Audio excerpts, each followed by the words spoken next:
اس سے عبرت حاصل کر لو، ورنہ یہ ہمجنسی والی سلوک اور مرد مرد سے شادی کرنا، عورت عورت سے شادی کرنے کی میرے دوستو خواہش جو ظاہر کی ہے آپ نے اسمبلی میں، جو بل پاس کر دیا ہے، یہ لوگوں کے اندر پھیل جائیں گے، یہ عام ہو جائے گا، کل کو آپ کوئی فرق نہیں کر سکو گے۔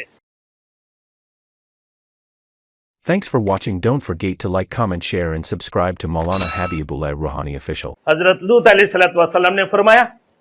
کہ تم ایسی حرکتیں کیوں کرتے ہو؟ یہ خباثت والی حرکت ہے، یہ انتہائی غلط حرکت ہے،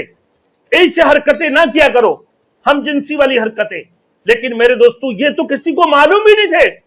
اس قسم کی چھوٹے معصوم بچے کی اس دنیا کے اندر آپ کیا شروع کر دی میرے دوستوں؟ قومی اسمبلی میں کیا بل پاس ہو رہا ہے؟ یہ چھوٹے چھوٹے معصوم بچے جو کچھ سمجھتے بھی نہیں تھے، آج وہ بچے بھی سمجھنے لگے ان باتوں کو میرے دوستوں۔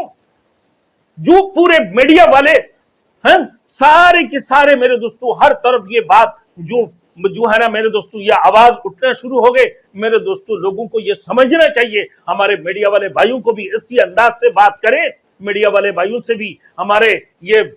ریکویسٹ ہے کہ آپ اس انداز سے بات کریں، یہ بات کو زیادہ پھیلنے نہ دیں اور فوری طور پر اس قانون کو معطل کی جائے، اور پھر میڈیکل چیک اپ کی بات جو فیصلہ کرنا ہے کریں۔ پھر ایک قوم لوط کی طرف اللہ پاک پروردگار عالم نے حضرت جبرائیل و اسرافیل میکائیل علیہ السلام کو بھیجی، اور ابراہیم علیہ السلام کو فرما رہا ہے کہ آپ کے اصل مقصد کیا ہے؟ کہ ہمارے اصل مقصد یہ ہے کہ ہم اس مجرم قوم کے پاس آئیں جو لوگ ہم جنسی والی حرکتیں کرتے ہیں۔ کہ حسین و خوبصورت فرشتہ تھے میرے دوستوں، وہ ان کے پاس پہنچے ہیں کہ جب وہ حرکتیں کریں گے اسی وقت میں دیکھا جائے گا میرے دوستوں، کہا کہ ان کی نام اللہ کی وہاں لکھے ہوئے ہیں، اللہ کے پاس ان کی مجرموں کو نام لکھے ہوئے ہیں،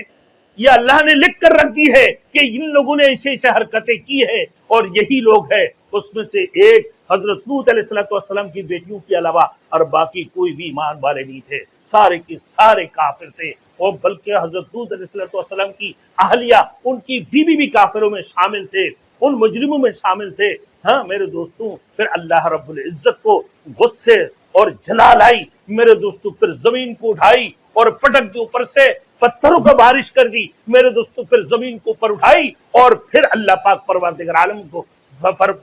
عالم نے زمین کو پلٹ دی اور تباہ اور برباد کر دیا۔ آج بھی میرے دوستوں اس دریا کے اندر وہ پانی زہر ہے میرے دوستوں، نہ کوئی جانور پیتا ہے نہ کوئی انسان پی سکتے ہیں، اسی وقت میں وہ ہلاک اور برباد ہو جائیں گے۔ اللہ نے وہ نمونہ اس دنیا کے اندر رکھے ہوئے میرے دوستوں، اس سے عبرت حاصل کر لو، اس سے عبرت حاصل کر لو، ورنہ یہ ہمجنسی والی سلوک اور مرد مرد سے شادی کرنا، عورت عورت سے شادی کرنے کی میرے دوستو خواہش جو ظاہر کی ہے آپ نے اسمبلی میں، جو بل پاس کر دیا ہے، یہ لوگوں کے اندر پھیل جائیں گے، یہ عام ہو جائے گا، کل کو آپ کوئی فرق نہیں کر سکو گے۔ تو میرے آپ لوگوں سے یہ گزارش ہے، خدا کی واسطے، اللہ کی واسطے، اللہ کو حاضر ناظر سمجھ کر ایک کلمہ کو آپ لوگوں کو میں سمجھ کر آپ لوگوں سے یہ ریکویسٹ کرنا چاہتا ہوں، جو ٹویٹر پہ آپ نے یہ پیش کی ہیں جو سیاستدان کہ بھائی میڈیکل چیک اپ ہوں گے، اور میڈیکل چیک اپ کر کے ہی پھر ناظرہ کو پیش کریں کہ بھائی یہ قانون بھی پاس کی جائے کہ بھائی جب تک میڈیکل